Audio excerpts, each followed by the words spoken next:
Ernakulam Maharajas college വിദ്യാർത്ഥി അഭിമന്യു കൊല്ലപ്പെട്ട കേസിൽ വിചാരണ നീട്ടാൻ പുതിയ നീക്കങ്ങളുമായി പ്രതിഭാഗം. രേഖകളുടെ കൈമാറിയ പകർപ്പുകൾ വീണ്ടും ആവശ്യപ്പെട്ട പ്രതിഭാഗം.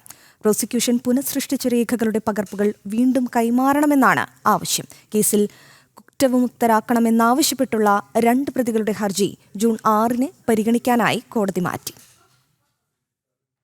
അഭിമന്യു വധക്കേസിലെ 1-ാം പ്രതി മുഹമ്മദാണ് പ്രോസിക്യൂഷന്റെ കൈവശമുള്ള രേഖകളുടെ പകർപ്പിനായി വീണ്ടും ആവശ്യപ്പെട്ടത്. അടയാള സഹിതം പകർപ്പുകൾ എല്ലാ പ്രതികൾക്കും നേരത്തെ ലഭിച്ചതാണ്.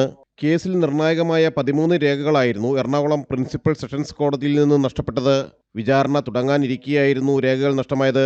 എന്നാൽ സാക്ഷ്യപ്പെടുത്തിയ പകർപ്പുകളുമായി വിചാരണ മുന്നോട്ട് കൊണ്ടുപോകാൻ ഹൈക്കോടതി അനുമതി നൽകിയിരുന്നു. ഈ പകർപ്പുകൾ പ്രോസിക്യൂഷനും ലഭിച്ചതാണ്. ഇതിന് പിന്നാലെയാണ് പകർപ്പുകൾക്കായുള്ള ആവശ്യം പ്രതിഭാഗം വീണ്ടും ഉയർത്തിയത്.